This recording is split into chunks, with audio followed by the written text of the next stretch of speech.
Hello friends, welcome to another episode of Four Vlogs. This is me your host Nitin. तो guys आज हम ना एक किसी स्पेसिफिक मॉडल के बारे में बात नहीं करेंगे। आज हम बात करने वाले हैं कुछ बहुत ही अलग। वैसे तो थंबनेल और वीडियो का टाइटल देख के आपको पता चल चुका होगा। तो ये आज का जो वीडियो है वो ये होने वाला है Royal Enfield versus other 356cc bikes like Jawa, Benelli, then Honda. तो क्या फर्क है इन गाड़ियों में और रॉयल एनफील्ड में, और क्या आपको रॉयल एनफील्ड ही बाय करनी चाहिए या फिर आपको इन गाड़ियों के साथ जाना चाहिए। तो आज इसके ऊपर करेंगे पूरी बात। बट वीडियो शुरू करने से पहले जिन्होंने अभी तक चैनल को सब्सक्राइब नहीं करा है, प्लीज चैनल को सब्सक्राइब कर लीजिए। वीडियो अच्छी लगे तो लाइक और शेयर जरूर कीजिएगा। तो आइए शुरू करते हैं।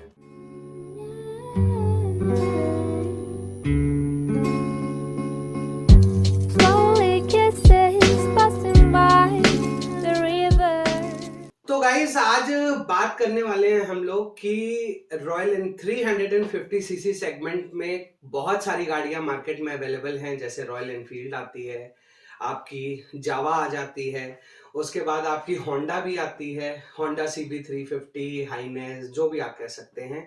उसके बाद बेनेली इंपीरियाले भी आ जाती है तकरीबन 400cc की रेंज में। तो ऐसा क्या है कि आपको रॉयल एनफील्ड लेनी चाहिए या ये गाड़ियां नहीं लेनी चाहिए, या ये गाड़ियां लेनी चाहिए और रॉयल एनफील्ड नहीं लेनी चाहिए।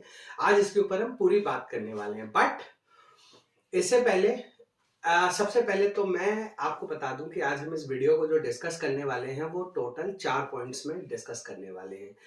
तो पॉइंट नंबर 1, सबसे पहले हम बात कर लेते हैं कंपनी की रिलायबिलिटी की बारे में।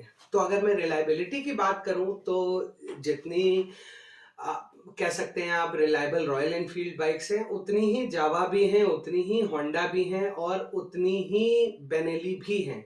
देखिए, कोई भी मैन्युफैक्चरर जब अपनी गाड़ी को मार्केट में उतारता है तो डेफिनेटली वो कंसिडर करता है ये सारी चीजें। इंजन्स की बहुत एक ग्रुअल टेस्टिंग होती है, चैसी टेस्ट होते हैं और भी कई तरीके के टेस्ट होते हैं जो वो मैन्युफैक्चरर करता है, जिसके बाद वो फाइनली गाड़ी निकल के आती है। तो जो एंड प्रोडक्ट होता है वो बहुत ही ज्यादा टेस्टेड होता है।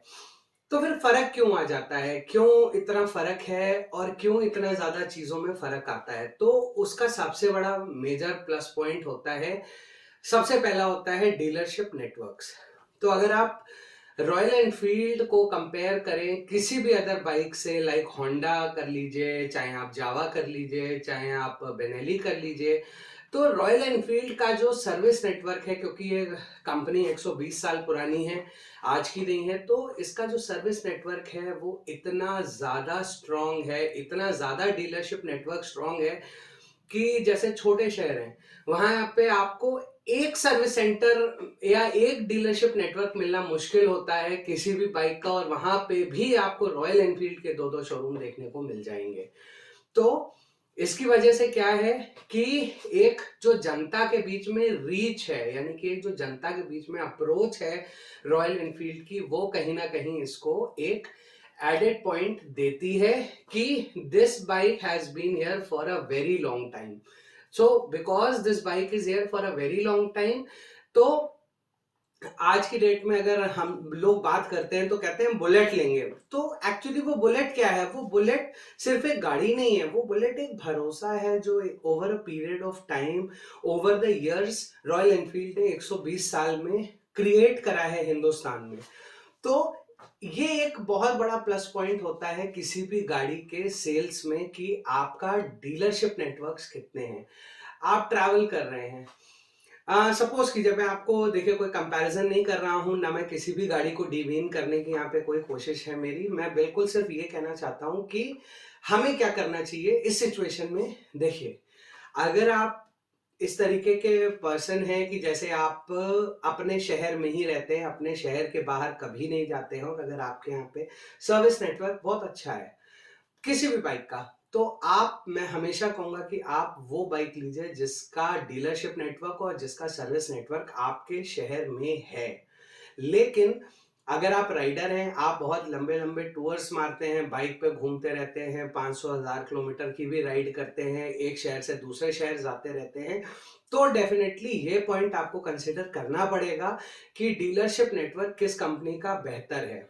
अब इसका एक छोटा सा एग्जांपल मैं आपको देता हूं, फिर अगेन वही चीज कि this is not a comparison, मैं कुछ भी कंपेयर करने की कोशिश नहीं कर रहा हूं। तो जब मैं मीटियोर 350 ले रहा था तो I also had in mind कि मैं होंडा हाइनस CB 350 RS 350 भी देख सकता हूँ। तो I went to their showroom in Gurgaon which is located on MG road. तो मैंने उनसे बात करी, काफी सारी बातों को करने के बाद मैंने उनसे ये पूछा कि अगर मैं यहाँ से चंडीगढ़ जा रहा हूँ और मेरी बाइक मिडवे खराब हो गई तब क्या होगा। तो उनका एक बड़ा सिंपल सा जवाब था, तो सर हम या तो बंदा चंडीगढ़ से भेज देंगे और या तो फिर हम बंदा गुड़गांव से आपको भेज देंगे जो आपकी गाड़ी को चेक कर लेगा, या फिर अगर गाड़ी कुछ इस तरीके की प्रॉब्लम है जो कि रिपेयर नहीं हो सकती तो हम उस गाड़ी को टो करा लेंगे। अब यहीं पे मेरा डिसीजन मेकिंग फैक्टर आ गया कि मुझे रॉयल एनफील्ड ही लेनी है। क्यों? क्योंकि अगर मैं चंडीगढ़ से दिल्ली के बीच में कहीं भी ट्रैवल कर रहा हूं, किसी भी लोकेशन पे हूं, तो मुझे इतनी अश्योरिटी है कि चाहे वो करनाल हो, चाहे वो पानीपत हो, चाहे वो कोई भी और नियरिंग एडजस्टमेंट सिटी हो, चाहे वो कोई भी छोटे से छोटा जगह हो, वहां पे रॉयल एनफील्ड की सर्विस मुझे जरूर मिल जाएगी। इनफैक्ट रॉयल एनफील्ड का तो अपना सर्विस सेंटर लद्दाख जैसी जगह में भी है, जहां पे अभी तक किसी भी बाइक ने वालों ने अभी तक सर्विस का सेंटर नहीं खोला है। तो यह है पॉइंट नंबर 2 कि आप सबसे पहले ये कंसिडर कीजिए कि सर्विस किसकी बेहतर है। रॉयल एनफील्ड क्यों बेहतर है, क्यों एक प्रेफर्ड चॉइस है ओवर अदर बाइक्स? उसका दूसरा सबसे बड़ा रीजन यही है कि इसका सर्विस सेंटर आपको हर जगह मिल जाएंगे। 20,000 से ज्यादा सर्विस सेंटर्स हैं अक्रॉस द कंट्री, जो कि एक बहुत बड़ा नंबर होता है आपकी गाड़ी को मेंटेन और सिक्योर रखने के लिए। दूसरी चीज, तीसरी चीज की बात करते हैं, तो अब इसी रेस में आपको बताता हूं एक और चीज कि रॉयल एनफील्ड के पार्ट्स की अवेलेबिलिटी आपको आफ्टर मार्केट बहुत अच्छी मिल जाती है as compared to Jawa, as compared to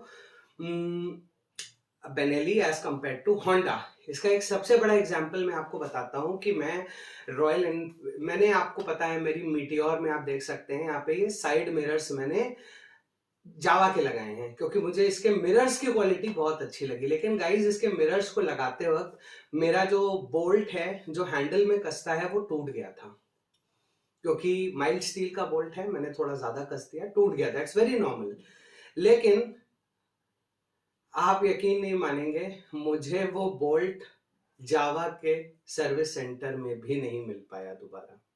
after market तो छोड़ दीजिए, आफ्टर मार्केट तो उन्होंने मना कर दिया कि हमारे पास कोई ऑप्शन नहीं है, हमारे पास इस तरीके का कोई बोल्ट आता ही नहीं है जो आप यहाँ पे फिट कर सकें। देन जावा के यहाँ गए, जावा ने कहा कि हमारे पास अभी तो बोल्ट है नहीं, आप देख लीजिएगा 3-4 हफ्ते में अगर दोबारा में आ गया तो हम आपको दे देंगे। फिर फाइनली मैं अपने सर्विस सेंटर अमन ऑटोमोबाइल्स वापस गया, वहां पे कुछ बोल्ट्स वगैरह बिठाए, कुछ जुगाड़ किया एंड देन फाइनली वो बाइक में आज तक जावा का ओरिजिनल बोल्ट नहीं लगा है। मैंने उसमें स्टील का जुगाड़ से एक दूसरा बोल्ट लगवाया। तो ये एक फर्क है जो companies like Jawa, Benelli, Honda cover up नहीं कर पा रही। आप इसका आप इसके पार्ट्स किसी भी डिस्ट्रीब्यूटर से किसी भी शहर में खरीद लीजिए, आप इसकी सर्विस किसी भी मैकेनिक से किसी भी जगह करा लीजिए, लेकिन अगर उसी की जगह आप इन बाकी बाइक्स का सामान मांगने जाएंगे तो लोग आपसे ऐसे करके हाथ खड़े करके बोलते हैं कि जी सर हमारे पास सामान की अवेलेबिलिटी ही नहीं है। तो अब एक ऐसी बाइक जिसके सामान की अवेलेबिलिटी ही नहीं है और मान लीजिए सर्विस सेंटर बंद है तो मैं क्या करूं, मैं तो स्ट्रैंडेड हूं। तो ये एक बहुत बड़ा दूसरा रीजन है कि रॉयल एनफील्ड की बाइक्स को इतना ज्यादा प्यार मिलता है, इतनी ज्यादा सपोर्ट मिलता है और इतनी ज्यादा सेल्स नंबर्स हैं। अब तीसरे पॉइंट की बात करते हैं कि इंजन परफॉर्मेंस की बात करें, तो देखिए इंजन परफॉर्मेंस की आप अगर बात करें तो एक बहुत ही मेजर फर्क आपको यहाँ पे देखने को नहीं मिलेगा कि अब देखिए, कुछ लोग यहाँ पे कंपेयर करते हैं कि जावा तो 140 तक जाती है, मीटियोर 115, 118, 120 तक जाती है। तो गाइस, रॉयल एनफील्ड की बाइक्स या फिर 350 सीसी बाइक्स जो कि क्रूजर सेगमेंट की बाइक्स होती हैं, ये भगाने के लिए नहीं बनी है, ये फन टू राइड बाइक्स होती हैं। इनको आप हाईवे पे लेके जाइए, 60-70 पे आराम से क्रूज करते रहिए, एक लंबे टाइम तक आप क्रूज कर सकते हैं। पहाड़ों पे जा रहे हैं, टॉर्क बहुत अच्छा है, इसलिए आपको फ्रीक्वेंट गियर शिफ्टिंग्स की जरूरत नहीं पड़ रही है। आपके साथ पिलियन भी बैठा है तो भी लोड को इजीली कैरी कर रही हैं। ये उस टाइप की बाइक्स हैं, क्योंकि अगर हम स्पीड ढूंढ रहे हैं रॉयल एनफील्ड में, तो फिर हमारा सेगमेंट जो है वो 350 से निकल के आपको 650 सीसी सेगमेंट में आना पड़ेगा, जो कि आ जाती है इंटरसेप्टर और कॉन्टिनेंटल जीटी, जो कि आपको स्पीड भी देती हैं, पावर भी देती हैं, पिकअप भी देती हैं। और फिर ये लीग अपार्ट बाइक्स हैं अपने आप में as compared to the other bikes. अब चौथा और आखिरी पॉइंट की मैं बात करता हूं, वो है इमोशनल कनेक्ट। तो रॉयल एनफील्ड का जो सबसे बड़ा बिकने का कारण है आज भी हिंदुस्तान में, वो इमोशनल कनेक्ट है। रॉयल एनफील्ड के प्रोडक्ट्स में कोई खराबी कभी नहीं थी। डीलर्स से थोड़ा बहुत कभी कभी डेफिनेटली मैं मानता हूं कि कस्टमर्स नाराज हो जाते हैं, थोड़ा सा कभी कभी एंग्री भी होते हैं कि ये काम नहीं हुआ, लेकिन रॉयल एनफील्ड के साथ एक बहुत पुराना इमोशनल कनेक्ट है। इतना पुराना इमोशनल कनेक्ट है कि Indian Army has been using these bikes for like 50 years now. What more emotional connect can you ask when Indian Army is using these bikes for like 50 years? 50 साल से Indian Army इस bikes को use कर रही है। तो मुझे नहीं लगता कि बाइक की रिलायबिलिटी पे कोई सवाल है। अब बात करता हूं लास्ट में वेटिंग। अब ये जो वेटिंग है, इसके पीछे का क्या फॉर्मूला है? अब गाइस, बात को समझिएगा कि एक बाइक की मैन्युफैक्चरिंग की कैपेसिटी होती है एक प्लांट की। पूरी दुनिया इस समय कैपेसिटर सेमीकंडक्टर्स की शॉर्टेज से जूझ रही है। आप महिंद्रा एक्सयूवी 700 ले लीजिए, गाड़ी 20-22 लाख रुपए की गाड़ी है, और आप आज बुक करेंगे तो शायद 1 साल बाद आपको डिलीवर करने का प्रॉमिस करते हैं। वो भी ये नहीं कहते हैं कि हम दे देंगे, कहते हैं कि हम कोशिश करेंगे। क्रेटा ले लीजिए, 8-9 महीने की वेटिंग है। फॉर्च्यूनर ले लीजिए, 8 महीने की 9 महीने की वेटिंग है, क्योंकि इन बाइक्स, इन गाड़ियों का सबका प्रोडक्शन बहुत ज्यादा है, डिमांड बहुत ज्यादा है। और सेमीकंडक्टर्स जो कि एक एसेंशियल पार्ट है ईसीयू का, एक एसेंशियल पार्ट है मीटर्स का और बहुत सी चीजों का, ये अवेलेबल ही नहीं है मार्केट में। तो इस वजह से अब, क्योंकि रॉयल एनफील्ड की बाइक्स एक बहुत ही डिमांडिंग बाइक है, तो ये बहुत ज्यादा डिमांड में है मार्केट में। लेकिन इनका अगर आप देखें तो ओवरऑल अगर आप देखें तो प्रोडक्शन नहीं हो पा रहा because of this semiconductor issue. अब इसी जगह पे लोग कहते हैं कि जावा की बाइक तो मैं अभी जाऊंगा ले आऊंगा, होंडा की बाइक में अभी जाऊंगा ले आऊंगा, बेनेली भी अभी जाऊंगा ले आऊंगा, लेकिन रॉयल एनफील्ड नहीं ला पाऊंगा। क्योंकि अगर आप इन तीनों कंपनीज की 350 सेगमेंट की गाड़ियों को ऐड कर लें तो वो रॉयल एनफील्ड की 1/3 भी नहीं होती हैं। तो मैं फिर किसी कंपनी को डीमीन करने का मेरा बिल्कुल कोई मोटिव नहीं है। मैं बिल्कुल यहाँ पे किसी भी कंपनी को बुरा कहने के लिए नहीं बैठा हूं, ना मैं किसी को अच्छा कहने की कोशिश कर रहा हूं। लेकिन बात सिर्फ ये है कि हमें समझना पड़ेगा कि how many Jawa bikes in the city, but I can say every fourth bike is a Royal Enfield. हर चौथी गाड़ी जो आप देखेंगे वो रॉयल एनफील्ड होगी, लेकिन हर चौथी बाइक जो आप देखेंगे ना वो जावा होगी, ना वो आपकी होंडा होगी, ना आपकी बेनेली होगी। वो एवरी 10th या every 15th bike would be that. तो ये फर्क है। डिमांड बहुत ज्यादा है, production because of semiconductor issues बिल्कुल नहीं हो पा रहा है और रुका हुआ है, क्योंकि इन गाड़ियों की डिमांड कम है तो इनके पास जो अवेलेबिलिटी है उससे उनकी बाइक्स मैन्युफैक्चर हो पा रही हैं, बट रॉयल एनफील्ड स्टक है।